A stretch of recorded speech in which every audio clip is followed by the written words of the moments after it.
우리가 아기 예수의 오심을 기다리는 대림절 기간을 보내고 있습니다.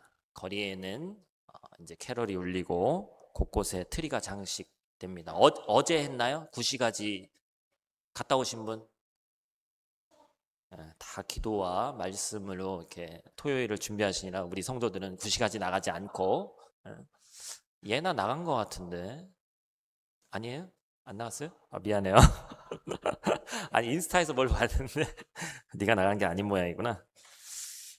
프라하가 많이 업그레이드 됐대요. 전 가지 못했는데 항상 드레스덴에 밀려가지고 조금 그런 마음이 있었는데 이번에는 드레스덴에 버금간다라는 소문을 들었습니다. 그래서 여러분들도 예배 후에 가시던지 주중에 꼭 한번 나가보시길 바랍니다.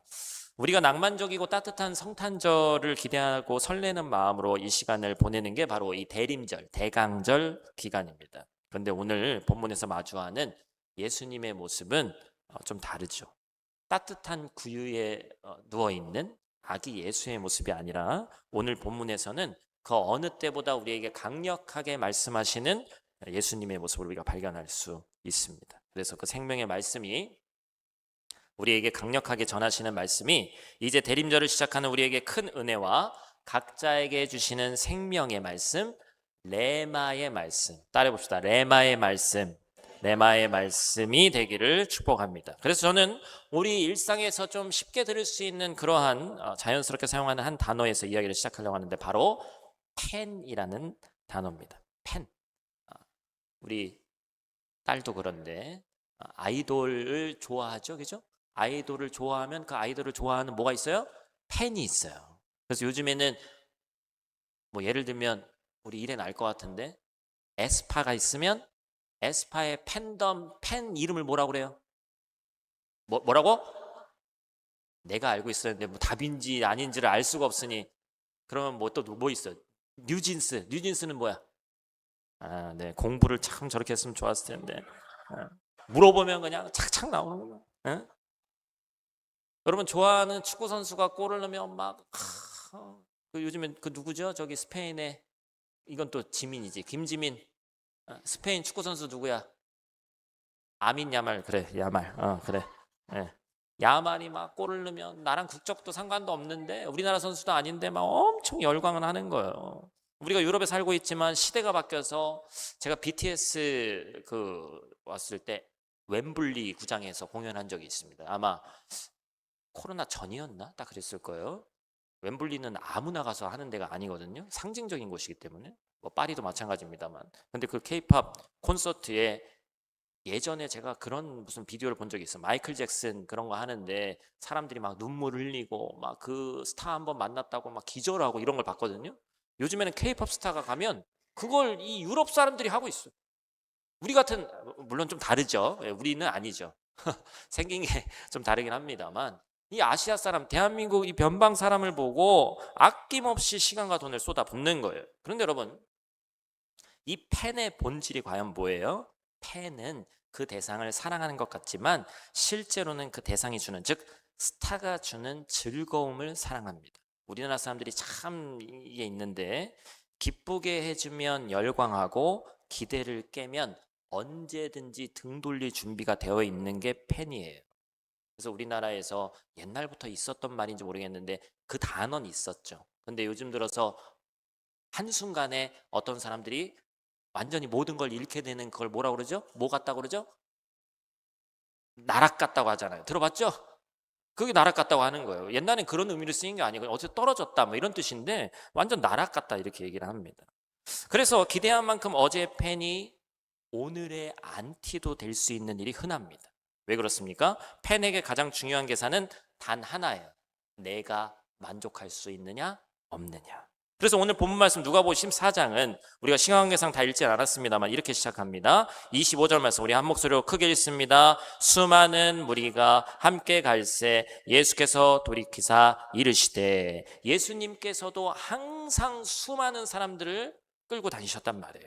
엄청난 인파가 몰려들었습니다. 수천 명의 군중이 예수님을 따르는 거예요. 분위기가 폭발적이죠. 병이 낫고 기적이 일어나니까 이분만 따라가면 우리의 피폐한 인생에 뭔가 한 줄기 빛이 있을 것만 같고 먹고 사는 걱정, 미래 걱정이 끝날 것 같다. 그런데 거기에 문제가 있는 거죠. 그들은 예수님을 사랑해서 따르는 것이 아니라 예수님이 주는 혜택을 소비하기 위해서 다니는 거대한 팬클럽이었습니다. 그들은 예수님을 나를 구원하실 메시아 구세주가 아니라 기적을 파는 슈퍼스타로 생각한 거예요. 예수님은 열광을 원하지 않습니다. 예수님은 순간의 감정으로 늘어놓는 우리의 맹세, 서원 이런 걸 원하는 분이 아니에요. 예수님은 누굴 원하시죠? 제자를 원하신다. 따라해 보겠습니다. 예수님은 제자를 원하신다. 제자는 팬이 아니기 때문에 감정에 의해서 움직이지 않습니다. 제자는 그런데 철저히 계산해서 움직여야 됩니다. 많은 분들이 그리스도인이 되는 것은, 제자가 되는 것은 계산하지 말아야 된다고 얘기할 수 있는데, 오늘 본문은 계산해야 제자가 된다라고 얘기하고 있습니다. 크게 세 가지인데 이 세 가지의 거룩한 계산을 이 시간 함께 해보려고 합니다. 첫 번째는 가치의 계산입니다. 예수님께서 제자들에게 요구하신 것은 첫 번째 계산이 바로 가치와 우선순위에 관한 것이었습니다. 26절 말씀 우리 큰 목소리로 또 같이 읽습니다. 무릇 내게 오는 자가 자기 부모와 처자와 형제와 자매와 더욱이 자기 목숨까지 미워하지 아니하면 능히 내 제자가 되지 못하고. 누가 봐도 이 말씀만 떼어놓고 보면 시험들 내용이에요. 아니 가족을 미워하라고요? 기독교가 사랑의 종교라는데, 특히 우리 교회는 30대, 40대, 50대가 참 많이 있는데, 이 나이는 한 가족이 이렇게 모여서 살기 때문에 가족 간의 유대 관계가 가장 중요한 게 우리 세대죠. 그래서 배우자, 자녀, 부모를 내 생명보다 더 소중하게 여깁니다. 그런데 본문 말씀에서 예수님은 그것을 미워해라라고 얘기하시는 거예요.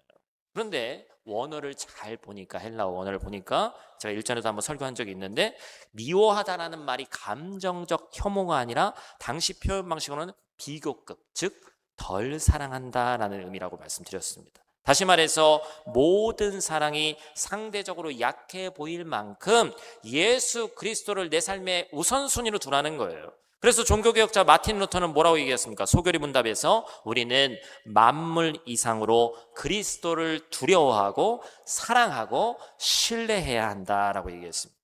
다시 말해서 가족을 버리라는 얘기가 아니라 가족이 우상이 되지 않게 하라는 뜻입니다. 우리도 지금 어린아이들이 많이 있기 때문에 가정에서 저 아이들 눈치 보고 아이들이 우상이 되는 경우가 있어요. 자녀를 소중히 여겨야 되지만 자녀가 우상이 돼서는 안 된다는 것입니다. 예수님은 우리에게 아주 솔직한 질문을 던지시는 거예요. 결정적인 순간에 너는 가족을 택할 것이냐, 나를 택할 것이냐.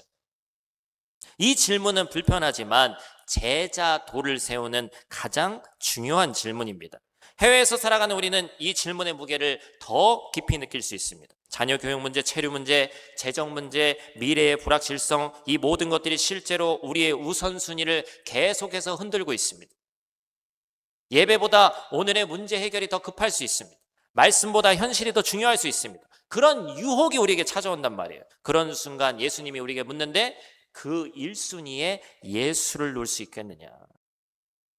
예수님을 만물 이상으로 두는 삶은 절대로 손해가 아닙니다. 오히려 일상의 우리 삶의 질서가 바로 세워지는 출발점이라는 거예요. 우선순위가 정렬된 인생은 하나님이 반드시 책임지시는 줄로 믿습니다. 주님이 1순위에 오르는 순간 나머지 모든 영역, 가정, 일, 재정, 자녀, 그 모든 문제가 제자리를 찾아가는 거예요. 지금 여러분 마음속에 우선순위가 무엇인지를 돌아보시기를 축복합니다. 그리고 가장 위에 예수 그리스도를 올려놓기를 축복합니다. 두 번째로 기억할 것은 비용의 계산입니다. 예수님이 이를 설명하기 위해서 우리가 가장 잘 이해할 수 있는 두 개의 현실적 비유를 사용하셨습니다. 첫 번째는 망대를, 즉 탑을 짓는 건축가의 이야기입니다. 어떤 사람이 동네에서 제일 높은 탑을 짓겠다고 큰 소리를 치면서 공사를 시작했습니다. 기초까지 멋지게 놓았는데 막상 2층쯤 올렸을 때 자금이 바닥나고 부도가 났어요. 공사는 중단되고 동네 한복판에 흉물스러운 구조물이 서 있게 되는 겁니다. 저는 이 얘기가 말씀 준비하면서 너무 와 닿았어요. 제가 평생을 살면서, 제가 2011년도에 결혼했는데 14년 됐죠? 저희 아내에게 미안한 게 있습니다. 서울에서 있었고 저도 사역했고 저희 아내도 서울에 있었는데, 저희 아버지가 공주에서 사역하시는 바람에 공주까지 내려가서 결혼식을 했어요. 그러니까 지방에 가서 단순히 결혼해서 미안하다는 얘기가 아니라, 왜냐면 저는 교회에서 결혼하고 싶었거든요. 근데 저희 교회가 리모델링을 했어요, 마침. 그래서 이제 저는 그때 전도사 신분이었는데 결혼하지 못했고, 그래서 이제 지방에 있는 결혼식장을 찾았는데, 결혼식장이 이제 2011년도에 결혼했으니까 2011년 사진처럼 보여야 되는데, 그때 찍은 사진을 보니까 그때 한번 보고 지금도 보지 않거든요. 1991년도 사진 같아. 조명이 어찌나 핑크가 그렇게 들어가 있는지 아마 뭐 이쁘다고 이제 했을 텐데, 근데 이제 그게 중요한 게 아니라, 저희가 그 예식장을 들어가는데 딱 있는데, 그 바로 앞에 들어가는 입구에 가장 중요한 곳에, 왜냐면 여기 이런 데 예식장이 있네, 너무 좋네라고 해야 되는 거기에 한 건물이 있는데, 제가 제 기억 속에 가장 비슷한 건물을 찾아봤어요. 그 사진을 찾았더니 이렇게 생겼어. 딱 이렇게 생겼어. 예식장을 들어가는 입구에 저 건물이 쫙 있는 거예요. 그 안에 예식장이 있다고 그 아무도 생각하지 못해. 다 마음 같은 저러한 곳이 있었습니다. 결혼식장 안은 기억이 안 나고 저 건물만 기억이 나요. 아마 건물을 건축하던 회사가 능력도 안 되는데, 자금이 없는데 무리한 공사를 하다가 부도가 나거나 오히려 부수는데 비용이 더 드니까 방치된 건물들이 많이 있습니다. 오늘 말씀도 똑같죠? 사람들이 말합니다. 주제 파악도 못하고 시작만 요란하게 했네. 계산 없이 시작된 인생은 결국 중간에서 무너지고 그 상태로 방치될 수밖에 없다는 거예요. 두 번째는 전쟁의 비유입니다. 적군이 2만 명이고, 성경 말씀 우리가 시간 관계상 다 읽지 않았지만 거기 나오는 예화예요. 예수님께서 이런 말씀하신 거예요. 적군이 2만 명이고 우리는 10,000명입니다. 계산기를 두드려 보면 승산은 2대1의 싸움이기 때문에 이길 수가 없어요. 그때 지혜로운 왕은 자존심을 세우지 않고 오히려 적이 멀리 있을 때 화친, 그래서 평화를, 조약을 맺기 위해서 갑니다. 이게 살 길이라는 거예요. 예수님이 말씀하시는 메시지가 뭡니까? 너의 힘으로는 끝까지 제자의 길을 갈 수 없다는 거예요. 결론은 뭐예요? 항복하라는 겁니다. 다시 말해서 주도권을 이양하라는 거예요. 이 항복은 패배가 아니라 더 큰 왕의 통치에 들어가는 평안입니다. 그리고 지혜예요. 내 인생의 왕자에서 내가 왕의 자리에서 내려오고 예수님에게 그 자리를 내어 드리는 겁니다. 우리는 지난 1년간 제자 양육, 1대1 제자 양육을 했습니다. 첫 번째 시간에 우리가 봤던 그림이 있습니다. 키. 기억나시죠? 그림. 뭐죠? 그리스도가 다스리는 삶. 중심에 누가 있어요? 예수 그리스도가 있습니다. 그래서 제가 첫 번째 시간에 물어봤어요. 아마 제자 훈련하신 분들 이따 특송하러 나오실 텐데 기억나시는지 모르겠는데, 저 키는 누가 잡고 있는 거예요? 저 키는 누가 잡고 있는 거예요? 그때 첫 번째 시간에 거의 절반 이상은 내가 잡고 있다고 그랬습니다.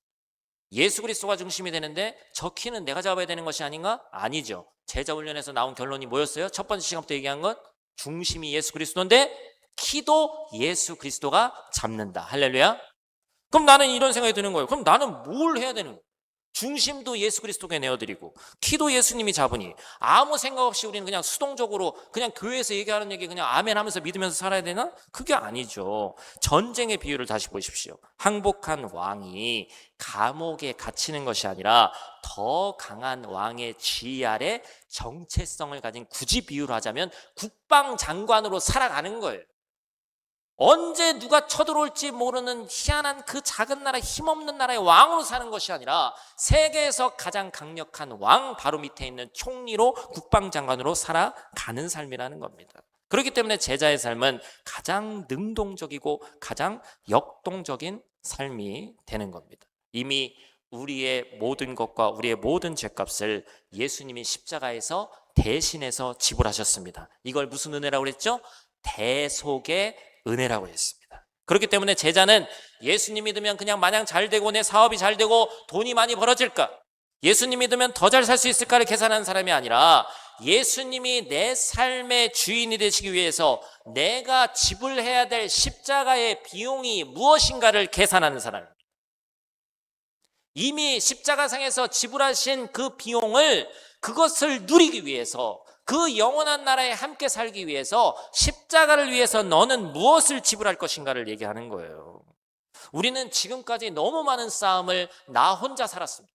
그리고 나 혼자 싸웠어요. 직장의 문제, 재정의 문제, 자녀의 문제, 건강의 문제, 미래의 문제 계속 지치는 이유는 내가 키를 잡고 가려고 하기 때문에 생기는 문제라는 거예요. 예수님이 왕이 아니라 내가 왕이었기 때문에 일어나는 일이었습니다. 그래서 오늘 말씀을 통해서 우리 주님이 말씀하십니다. 너의 계획이 아니라 나의 계획으로 살아라. 너의 힘이 아니라 나의 능력으로 싸워라. 할렐루야. 사랑하는 형제자매 여러분, 여러분 인생의 주도권을 과감하게 주님께 맡겨드리시기를 축복합니다. 마지막 세 번째로 기억할 것은 본질의 계산입니다. 우리의 본질, 즉 정체성의 문제.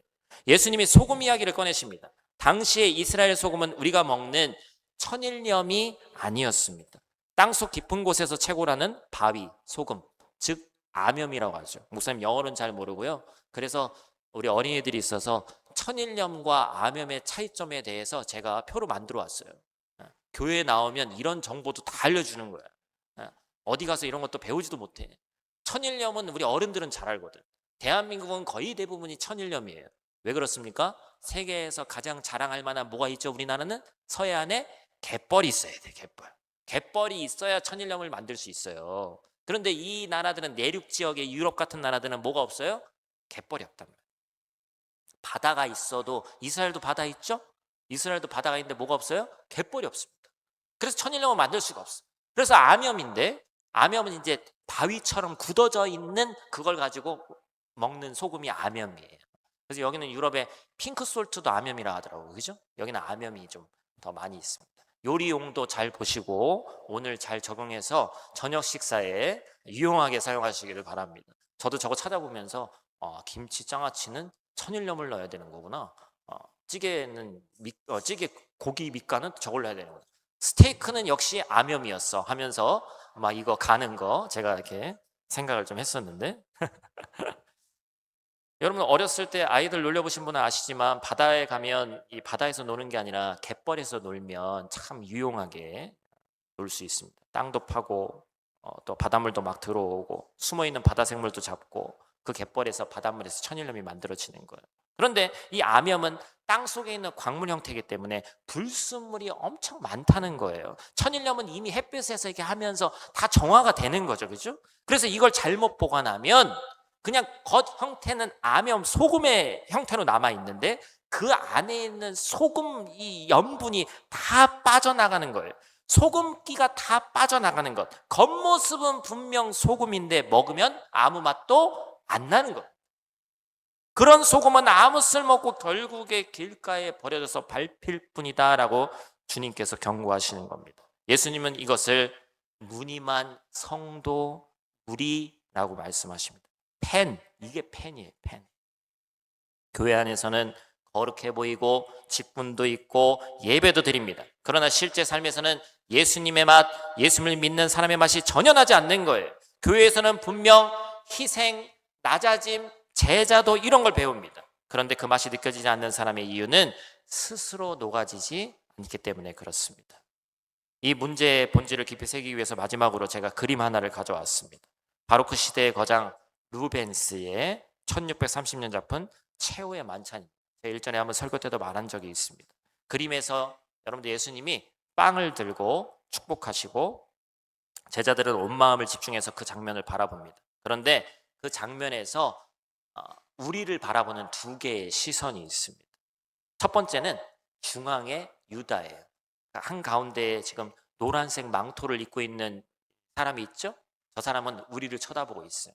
저게 왜냐면 저 당시에 색깔의 배신의 색이 노란색이었답니다. 그래서 저 사람이 가룟 유다라는 것을 알 수가 있죠. 다른 제자들은 모두 예수님을 보고 있는데 유다만은 그림 밖에 우리를 바라보고 있는 것만 같습니다. 그러면서 그림을 그린 루벤스는 우리에게 이렇게 묻는 것 같습니다. 너는 이 식탁에 참여하는 제자냐 아니면 예수님과의 식탁에 앉아서도 생명의 근원 대신 예수를 바라보는 것이 아니라 다른 곳을 바라보고 있는 사람이냐. 평생 계산만 하다 비참하게 인생을 마무리한 유다처럼 너도 유다처럼 손익만 계산기만 두드리고 있는 사람이 아닌가. 두 번째 시선은 식탁 아래에 있는 개입니다. 탐욕스러운 눈빛을 한 채 큼지막한 칠면조 다리를 물어뜯고 있습니다. 누구도 건드리지 못하게 으르렁거리고 있는 것만 같아요. 식탁 위에서는 예수님이 이것은 너희를 위해서 내가 주는 내 몸이다라고 내어주고 계시는데, 식탁 아래의 개는 저것을 이 고기는 내 거야 라고 하면서 움켜쥐고 있습니다. 이 대비는 우리에게 이렇게 질문하는 것 같습니다. 너는 식탁 위의 제자인가? 식탁 아래의 개인가? 넌 나누려는 사람인가? 아니면 움켜쥐려는 사람인가? 너의 본질이 어디에 있느냐라는 것입니다. 예수님과 식탁에 앉아있다 해도 다 제자가 되는 것이 아니고, 심지어 바로 위에 주님이 주시는 생명의 떡이 있음에도 불구하고 식탁 밑에 내 알량한 자존심, 돈, 성공, 인정, 계획, 욕망, 주님을 대신해서 나에게 만족을 주는 그 모든 것을 놓지 못하면 우리는 식탁 위에서 베풀어 주시는 영원한 세계에 대해서 알 수 없는 개에 지나지 않는다라는 것입니다. 사랑하는 형제자매 여러분, 오늘 말씀의 결론은 우리가 함께 나눈 것처럼 계산하는 신앙을 하라는 겁니다. 내 인생을 어디에 걸어야 될지 철저히 계산해 보라는 거예요. 오늘의 이 계산이 여러분의 인생의 우선순위를 다시 세우는 은혜의 말씀 되기를 축복합니다. 그리고 예수 그리스도를 만물 이상으로 두는 결단이 여러분의 일상과 가정과 미래 자녀 직장에서 놀라운 변화를 일으키기를 간절히 축복합니다.